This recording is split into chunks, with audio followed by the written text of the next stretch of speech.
네, 안녕하세요. 도기환입니다. 자, 오늘은 경매 편견의 그 두 번째 시간입니다. 지금 이제 그 여태 그 부자 마인드 강의를 계속 꾸준히 하고 있고, 매주 몇 개씩 업로드를 하고 있습니다. 꼭 이 책은 한 권을 내가 끝을 봐야 되겠다라고 분명히 저저번 주인가 한번 다짐을 했고요. 바쁜 업무도 거의 끝났기 때문에 실제로 보면은 이제는 조금 내가 어떤 말을 뱉으면 꼭 지키는 단계에 이르렀다. 이렇게 볼 수 있습니다. 그래서 우선 부자 마인드를 완결을 시키고, 그 다음에 이제 똑똑똑 같은 걸 해볼까. 똑똑똑 같은 경우에는, 경매 컨설팅을 할 때 굉장히 용이합니다. 그래서 옛날에 원래 직원들을 위해서 만든 책이고, 그것도 반대로 뒤집어 보면은 경매에 어떤 그 직접 내가 배워서 하겠다는 사람 말고 내가 투자를 해서 남에게 컨설팅을 맡겨봐야 되겠다라는 관점에서는 필독서라고 볼 수 있어요. 그 굉장히 중요합니다. 저를 아시는 분이거나 저의 강의를 자주 들은 분들은 아시겠지만은 제가 중요하다 하면은 중요한 겁니다. 저는 그냥 어설프게 돈 벌 바에는 안 벌면 만다는 주의이기 때문에, 그건 아실 거예요. 제가 뭐 여태 한두 해 사업한 게 아니기 때문에 그렇습니다. 자, 나중에 꼭 이렇게 한 권 한 권씩 마감을 칠 계획이라는 거, 또다시 여러분들 앞에서 이제 또 다짐을 하는 거죠. 이렇게 해야지, 나도 이렇게 그 어떤 실패를 안 하고 좌절하지 않고 꾸준히 가게 됩니다. 그래서 여러분들이 어떤 투자를 하거나 주변에 어떤 식으로 그 재산을 키워 나갈 때 우리가 새로운 선택을 하잖아요. 예를 들면 우리가 이제 담배를 끊어. 그러면 끊을 때 혼자서 이번 해에는 끊어야지라고 속으로 생각을 하면은 반드시 못 끊죠. 못 끊습니다. 그렇게 그 혼자서 조용히 끊을 수 있는 사람이라고 생각한다면은 진즉에 끊었지. 그래서 통상적으로 담배를 끊는 분들의 특징은 뭐냐면 어떻게 얘기합니까? 항상 주변에 소문을 냅니다. 그래서 이제 경매를, 저 같은 경우에 경매 컨설팅 직원을 뽑을 때, 그 외에 우리가 이제 PT나 스파레주생들이 경매 공부를 시작할 때 제가 그러죠. 여러분들의 어떤 목표나 이런 것들을 주변에 소문을 내라. 그래서 그 여러분들이 경매라는 것을 한다, 공부를 한다, 라고 주변에 떠들면 그에 대한 책임감이 생기죠. 때로는 어떤 사람은 그렇습니다. 이게요, 와이프 몰래 배우는 거라서요. 와이프가 알면 안 돼서요. 그래서 소문을 못 내서요. 요런 식으로 통상 공부하는 사람이 끝을 잘 본 사람이 별로 없습니다. 예를 들면 와이프가 반대를 해도, 나 공부할 거야. 건들지 마. 이렇게 말하는 사람이 성공하지, 몰래 공부를 하는 식으로 해가지고는, 집에서 컴퓨터로 계속 물건 검색하고 이리저리 전화를 해야 되는데, 어떻게 그걸 숨어서 하겠습니까? 무슨 천주교 박해받는 것도 아니고, 뭔 공부를 갖다가 자랑스럽게 해도 될까 말까 하는데, 공부를 갖다가 숨어서 하는 공부가 어딨어요? 이게 무슨 뭐 북한하고 접선하는 것도 아니고, 그러니까 정말로 애초에 안 되는 짓이다, 이게. 그 말만 딱 들어보면은 이렇게 알 수 있습니다. 공부는 드러내놓고 자랑스럽게 해야만 그게 대우를 받는 거죠. 여러분들의 어떤 그 마음가짐을 경매라는 어떤 무형의 어떤 그 보이지 않는 재테크가 여러분의 그 속마음을 가만히 비춰본 연후에 여러분에게 보온을 한다라고 생각을 해보시면은, 자기가 부끄러워서 내놓지 못하는 사람한테 경매가 제대로 여러분에게 그 어떤 그 대가를 치르겠습니까? 그렇지 않죠. 경매를 사랑하는 사람이 경매도 잘하는 법이지, 경매를 이용해 먹으려는 사람이 잘하는 법은 없다. 그래서 이제 경매를 사랑하는 사람들의 모임이라고 해서 경사모를 옛날에 만들었었던 적이 있어요, 협회에서는. 그러나 이제 그때는 이제 지금 같은 소금쟁이라는 모임을 이끌지 못했을 때고, 소금쟁이는 벌써 3년이 지난 동안 이제 거의 자생적 집단, 그 다음에 고수들의 모임의 집단으로 변해가고 있는 것을 새삼 느낍니다. 최근 한 2개월, 3개월 사이에 부쩍 그걸 저도 느껴집니다. 자, 오늘의 주제 경매 편견. 어린 놈이 경매나 하고 남의 집을 뺐느냐. 자, 경매할 때 제일 먼저 듣는 소리들이 이거였어요. 왜냐하면 제가 경매를 처음 시작할 때가 나이가 어렸기 때문이죠. 그때가 이제 28이니까 사실 따지고 보면 그때는 저는 20살 때부터 누가 저에게 20살만 돼도 누가 저에게 반말을 못했었습니다. 그렇다고 반말하면 바로 그냥 눈을 찔러버린 게 아니고 어떻게 이제 그렇다고 인상이 저 얼굴을 보셔서 아시겠지만은 무슨 볼에 칼을 맞은 자국이 있는 것도 아니고 이거는 어느 정도의 자기가 가지고 있는 기운하고 관련됐다라고 저는 이제 보는 것이고요. 그래서 그러나 28 정도의 경매를 한다 그랬을 때 갖는 일반인의 그 속마음은 이 마음이 있다는 거예요. 자, 어린 놈이 경매나 하고 남의 집을 뺐느냐 이 글을 쓴 지가 꽤 됐는데 요즘에는 심지어 20살짜리들도 경매를 하기도 합니다. 요즘에는 이제 20살짜리들 10대 애들이 비트코인 한다고 그러잖아요. 간단한 말로 20살짜리 그 어린 사람들이 어떤 행위를 하고 어떤 도구를 잡으면 그 도구가 좋은 도구가 아닙니다. 이 세상이 그렇게 흘러가게 되어 있다. 이 자연의 이치가. 좋은 도구는 소수가 잡지 그 다음에 연구를 해서 그 좁은 문을 뚫은 거지 길에 천지에 널려 있으면 좋은 게 아닙니다. 그런 게 아니에요. 좋은 게. 그죠? 예를 들면은 산삼은 산속에 있고 보이는 사람한테 소수에게 보이는 것이죠. 그러나 길에 흔한 그 어떤 물론 쑥도 갖다 먹기도 합니다만은 흔한 그 어떤 식물들은 가치를 존중받지 못하죠. 그게 정말 그렇더라고요. 그러니까 돈이라는 게 자기 눈에 들어올 때가 있어요. 그래서 예를 들면 주식이 지금도 2600포인트로 올라가서 돈을 번 사람도 있지만 이 포인트가 올라가도 돈을 몇 억씩 날립니다. 안 될 사람은 계속 안 돼요. 그리고 어떤 재테크를 통해서 돈을 벌지만 그 부자라는 것이 아침 저녁으로 주식시장에 묶여서 강아지가 모가지에 줄이 묶여 있는 것처럼 생활하는 사람을 부자라고 하지 않죠. 그렇지 않습니까? 줄이 묶여가지고 어디 항상 어떤 그 자리에 가서 계속 하는 곳에 묶여 있는 거 그게 노예가 아니겠습니까?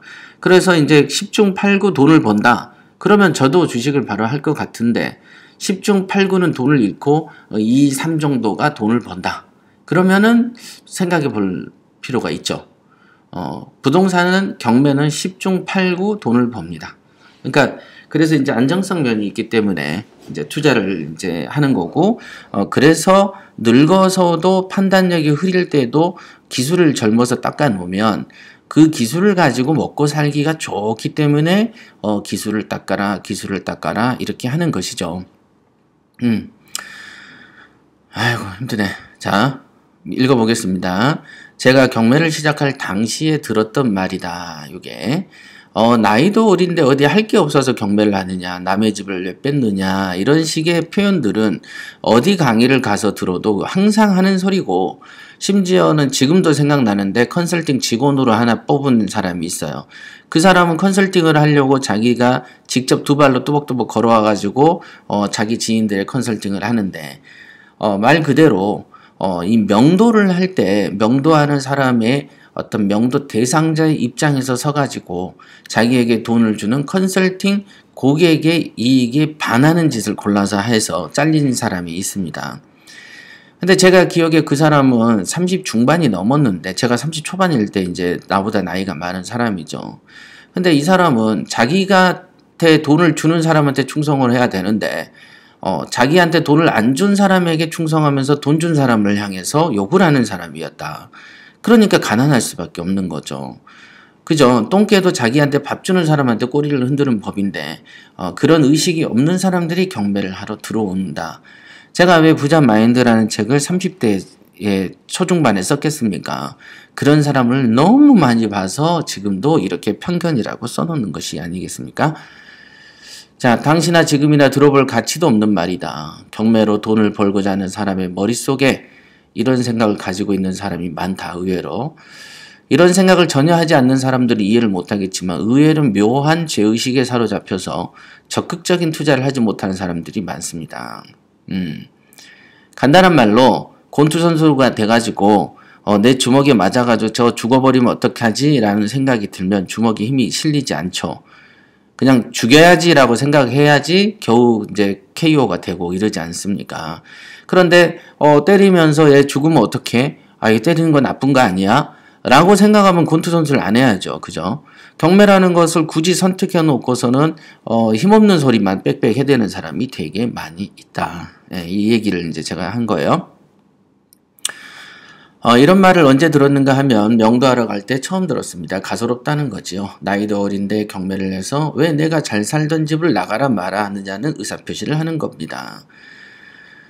여러분도 이런 생각을 조금이라도 하고 있거나 주변의 부모님이나 다른 사람이 이런 생각을 가진 채 경매에 대해서 부정적인 표현을 하고 있지 않습니까? 경매를 하려는 어떤 젊은 사람이 이 글을 읽는다면 여러분은 주변의 어른들에게 이런 말을 듣게 될지도 모른다. 예.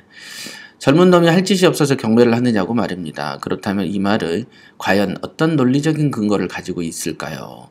찬찬히 따져보면 결론을 미리 말하자면 돈을 빌려 쓴 채무자가 채권자의 귀중한 돈을 빌려 쓰고 갚지 않은 채 어떤 책임도 지기 싫은 극단적인 이기심에서 나온 말이다 라고 볼 수 있다.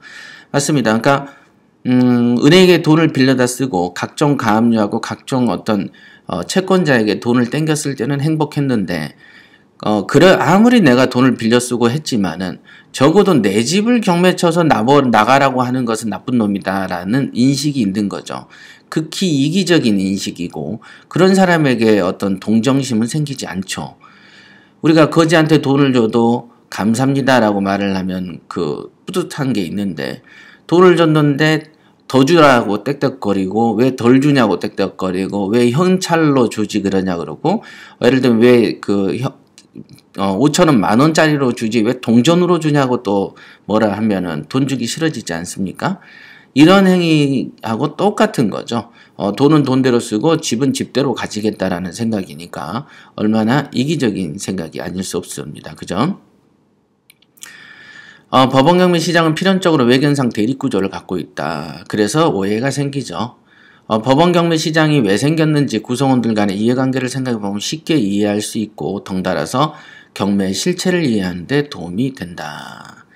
그래서 제가 늘 강의를 했던 게 어딜 가면 법원경매의 어떤 사자관계 그래가지고 여기에 있는 채권자, 채무자, 법원 그리고 낙찰자 이렇게 여기에서는 채권자, 채무자, 법원 이렇게 3자와의 관계가 있다라고 얘기를 했습니다만은 실질적으로는 법원 경매의 4명의 관계, 즉 채권자, 채무자, 그 다음에 법원, 그 다음 낙찰자 이 4명의 등장인물이 생깁니다.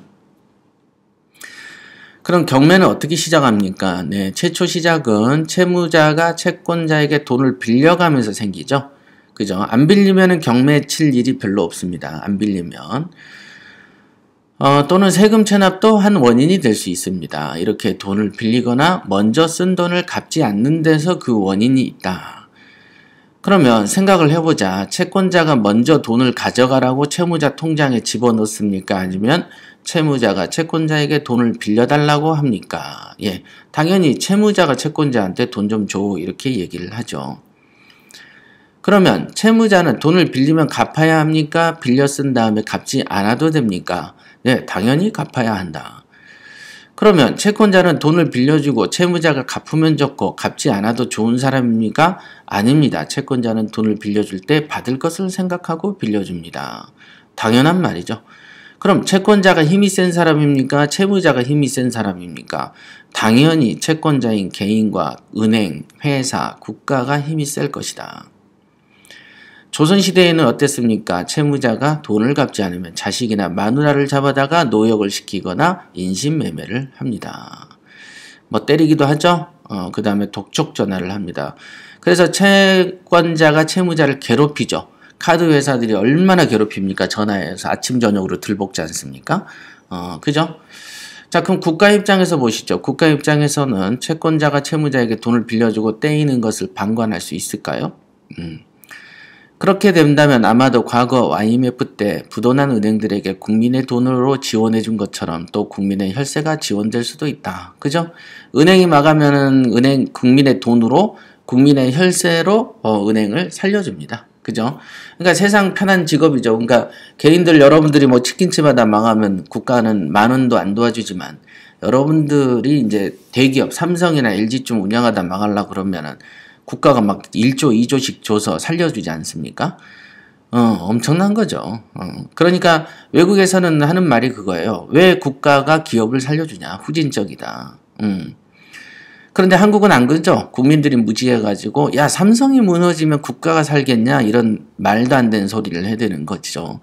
아니, 망할 때 되면 망하는 것이지. 그게 무슨 왕조도 아니고 어떤 우리나라는 법도 없고 원칙도 없는 거죠. 그러니까 국민들이 그런 수준에 있기 때문에 우리나라가 여태 독재 정권에 의해서 또는 재벌에 의해서 좌지우지되는 나라가 되는 것입니다. 그리고 지금도 보면은 말도 안 되는 소리 해대는 정치인들 잘 뽑아주잖아요. 이번 선거 때도 또 뽑아줄 거잖아요.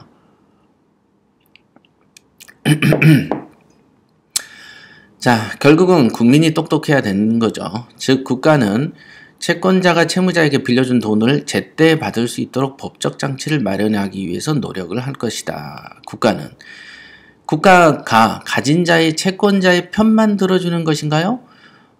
아니죠. 국가는 이왕에 돈을 떼면 직접 잡아다가 두들겨 패는 게 더 빠른 수도 있어요. 더 빠른 경우도 있어요.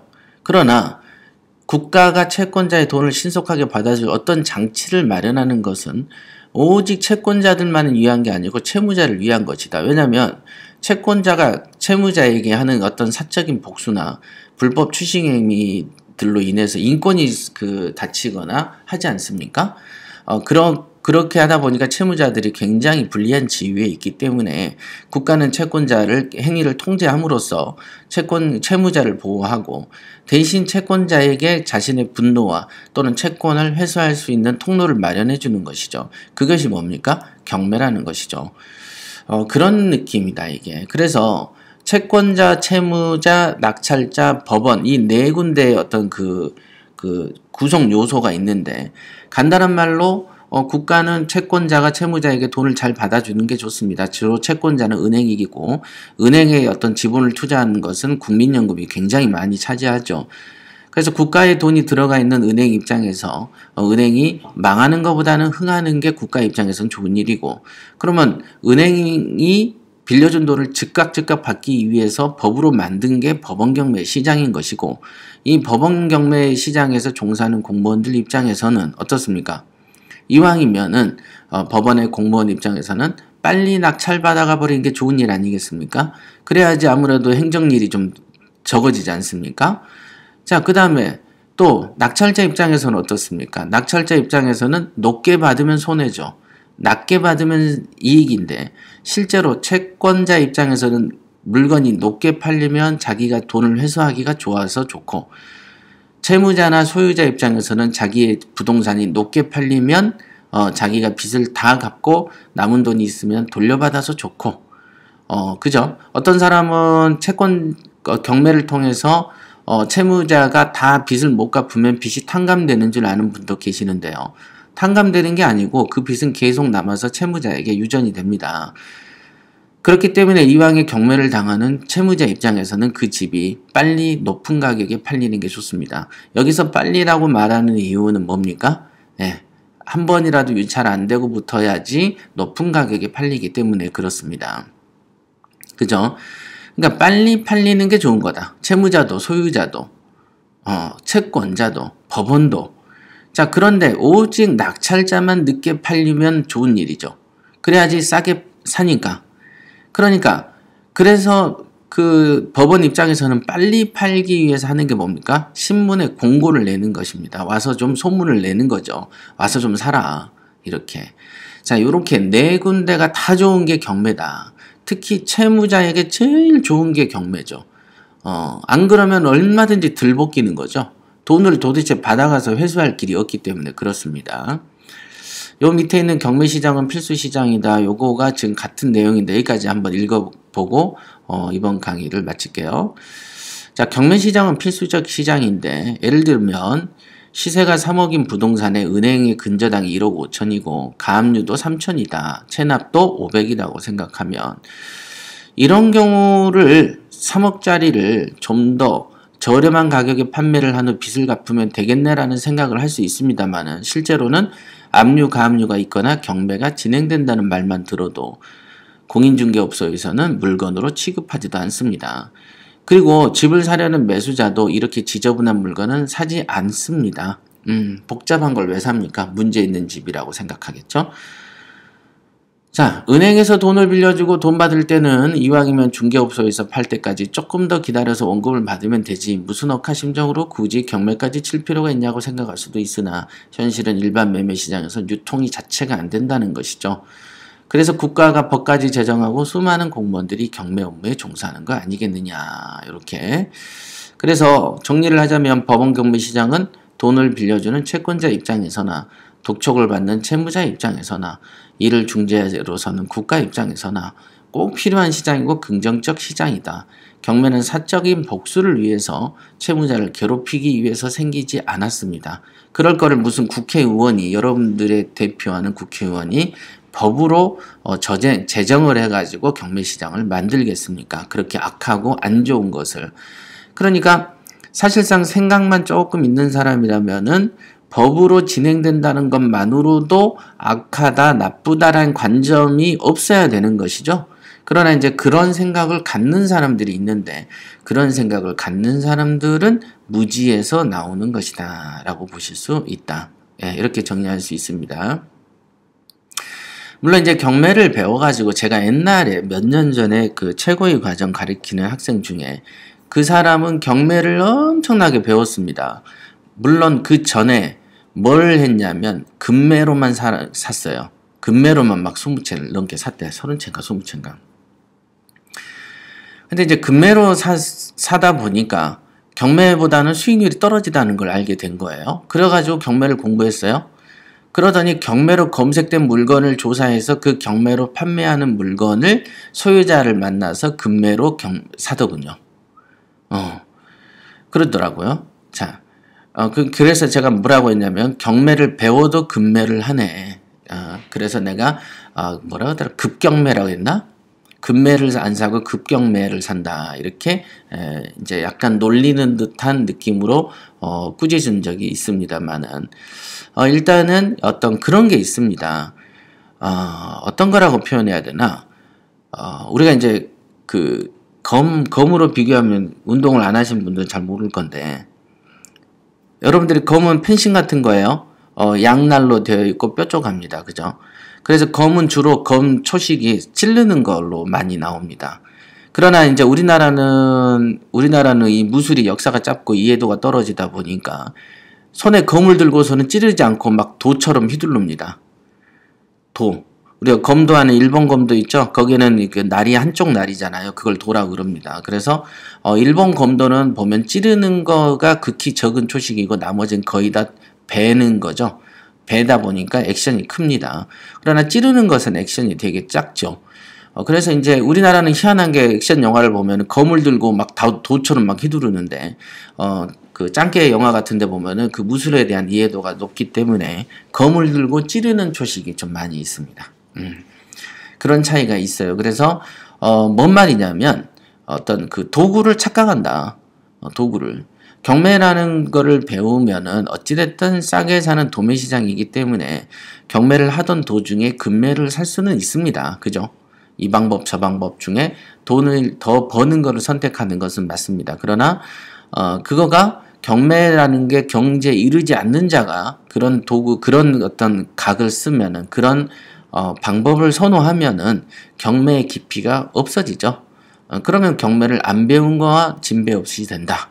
그래서 좀 원칙대로 배우는 게 되게 중요해요. 여러분들 태권도를 배워도 관장님이 정한 대로 훈련하라고 하지 않습니까? 그 연후에 실전하면서 이렇게 좀 발자기가 좀 바뀌거든요. 그러니까 그런 것들에 대한 이치를 좀 알아야 된다. 우리가 서예를 배우러 가도 제일 먼저 배우는 규칙대로 동작하기를 지시를 합니다. 여러분들이 아는 유명한 어떤 서체를 개발하는 분들도 다 처음에는 원칙대로 배우다가 경지에 이른 사람이다 라고 보시면 됩니다. 그게 이제 가장 안타까운 점 중에 하나입니다. 대부분은 거의 다 배우고 나서 정본을 못 지키고 뽀로꼬로 바뀌어버리는 경우가 너무 많습니다. 자, 여기까지 하겠습니다.